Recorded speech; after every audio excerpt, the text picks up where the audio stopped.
جاننا چاہیے کہ انسان کی ترکیب محققین کے نزدیک 3 باتوں سے کامل ہوتی ہے۔ انسان کی ترکیب 3 باتوں سے محققین کے نزدیک کامل ہوتی ہے۔ ایک روح، دوسرا نفس، تیسرا اس کا جسم۔ ان میں سے ہر ایک چیز کے لیے پھر ایک صفت ہے۔ روح کی اپنی صفت ہے، نفس کی اپنی صفت ہے، جسم کی اپنی صفت ہے جو اس کے ساتھ قائم ہے۔ پھر چنانچہ روح کی صفت کیا ہے؟ عقل ہے۔ عقل کا تعلق روح کے ساتھ ہے۔ اور نفس کی صفت کیا ہے؟ بس خواہشیں کرتا ہے۔ یہ عقل مقل نہیں ہے، یہ بس جیسے ایک بچہ ہوتا ہے نا، عقل و خرد سے دور ہوتا ہے، بس وہ چاہتا ہے ایسا ہو ایسا۔ ایک دن میں پڑھا ایک جگہ، وہ بچے نے کہا بازار میں ابو سے کہا بوٹ لے کر دے دو۔ ابا نے بچے کے پیر کے سائز کے ظاہر بوٹ لے کر دیے، بوٹ پکڑا، ابھی اونٹ کو جاتے دیکھا، بولا ابو اس کو اس میں ڈال دو۔ صحیح ہے، یہ اس کی عقل کا حال۔ تو نفس اسی طرح کی کوئی چیز ہے۔ اب بندہ اگر اس کے پیچھے چل پڑا نا تو ایسا ہے جیسے کسی بڑے عاقل کے گلے میں وہ پٹا ڈال کے اس کا ہاتھ کسی 3 سال کے بچے کے ہاتھ میں دیا جائے، اس پٹا اس کا سرا، اور وہ بچہ چلتا جائے، یہ اتنا بڑا عاقل ادارہ اس کے پیچھے پیچھے پیچھے پیچھے چلتا جائے۔ یہ تو اونٹ ہے، اونٹ ہم نے دیکھا ایک تصویر بنی تھی، اور ایسا ہی ہے اونٹ۔ اگر اس کو چوہے کی دم کے ساتھ باندھو نا اس کی مہار کو، جہاں چوہا جائے گا اونٹ اس کے پیچھے پیچھے پیچھے پیچھے۔ ارے بابا تم اپنے آپ کو دیکھو، اس کو دیکھو، تم اپنے آپ کو دیکھو، اپنے نفس کو دیکھو۔ یہ تم کو جیسا چاہتا ہے تم ویسا کرتا ہے، جیسا تم کو کھلاتا کھلواڑ کرتا ہے تم نے اپنے سارے کا سارا اپنے حوالے کر دیا ہے۔ تمہارے جیسا احمق جاہل اور کون ہے دنیا میں؟ نفس کا غلام بنا۔ نفس کی مثل یا تو سرکش کافر کی ہے یا پھر ایک ضدی بچے کی طرح ہے۔ اب اس کی کون مانے گا؟ لیکن ماننے والے دیکھو ساری زندگی مانتا مانتا مر جاتا ہے اسی کی، اور رب کی نہیں مانتا اتنی جتنی اس کی مانتا ہے۔ نعمت رب نے دی، اس میں کچھ بھی نہیں دیا رذیل نے، اور مانتا اس کی ہے۔ یہ اس کے ہاتھ میں نہ جنت ہے نہ دوزخ ہے، مانتا اس کی ہے۔ رب کے اختیار میں جنت دوزخ، اس کی نہیں مانتا۔ اب سوچو احمق اور جاہل ہوا نہ ہوا ایسا آدمی؟ اور نفس کی صفت کیا؟ بس خواہشیں۔ اس کے دل سے اٹھتا ہے ایسا کرو ایسا کرو، ابھی ایسا، یہ دیکھو، یہ بولو، یہ سنو، یہ کھاؤ، یہ پیو۔ پھر جو چاہتا ہے وہ ایسا بولتا رہتا ہے۔ اب دانا آدمی تو پہلے سوچے گا دیکھے گا کہ بھائی جو یہ بولتا ہے دیکھو میرے اس دیکھنے پہ میرا اللہ راضی ہے، خوش ہے۔ یہ چاہتا ہے ایسا بولو، میں یہ جو بولوں اس سے میرا اللہ، اس بولی سے میرے راضی ہے۔ یہ جو بولتا ہے سنو، میرے سننے سے میرا رب راضی ہے۔ یہ جو حکم کرتا ہے کہ یہ کام کرو، یہ اس سے پہلے سوچے، کام کرنے سے پہلے میرا رب راضی، جس میں رب راضی ہے پھر اس کو کرتا جائے۔ اور یہ پھر نفس کی صدا ہوتی بھی نہیں ہے، وہ پھر ہمیشہ روح اور عقل کی ندا ہوتی ہے، وہ ضمیر کی صدا ہوتی ہے۔ نفس کی صدا کبھی حق کی طرف ہوتی ہی نہیں ہے۔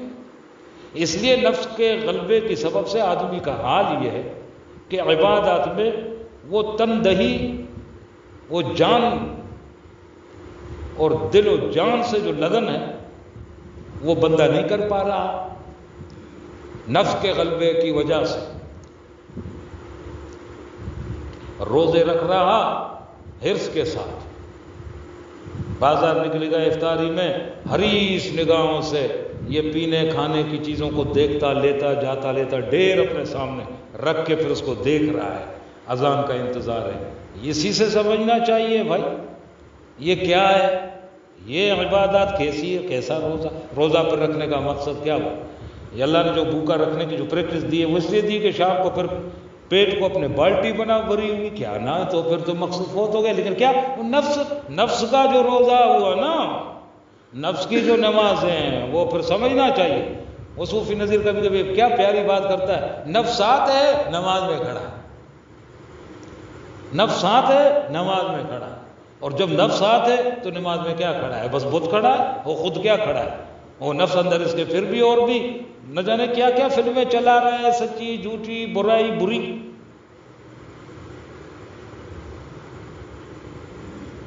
نفس تو نماز میں بھی زنا کا خیال لاتا ہے اور نماز میں کھڑا ہے.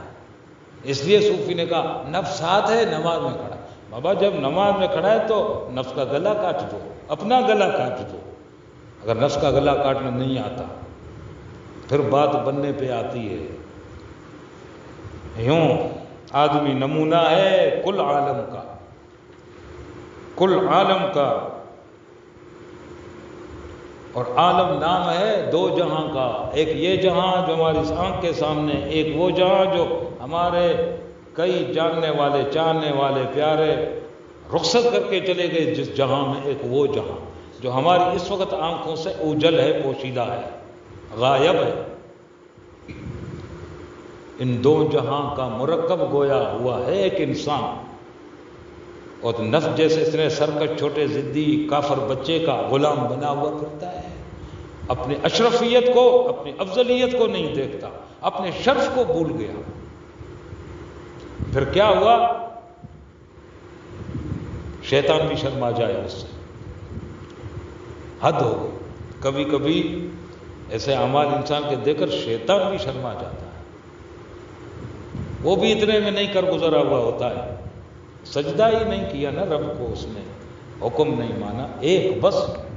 باقی کام وہ کیا کرتا ہے؟ وہ تو رب کی عبادت کرتا ہے، رب کو رب مانتا ہے اور ایک مانتا ہے رب کو. مشرک نہیں ہے، موحد ہے.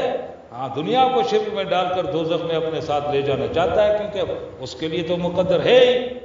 اب یہ جو جس کی وجہ سے مجھے اس طرح کیا گیا کہ فرمایا عرض کی اللہ سے کہ اللہ تو نے اس کی وجہ سے مجھے گمراہ کیا، میرے تیری عزت کی قسم ہے میں تیری سیدھے راستے پر بیٹھ جاؤں گا. وہ تو شیطان، اس کو گمراہ کروں گا دائیں بائیں آگے پیچھے حملہ کر کے، تو کم ہی کوئی شکر گزار پائے گا. یہ کمٹمنٹ کی ہے اللہ کے ساتھ اس نے. لیکن وہ بھی کبھی کبھی نفس کے اس غلام کو کی حرکتیں دیکھ کر وہ خود بیچارہ شرمندہ ہونے لگتا ہے. بھائی یہ کام تو یہ تو میرا بھی استاد نکلا بھائی سرکشی میں. وہ صرف کیا؟ نفس کی وجہ سے.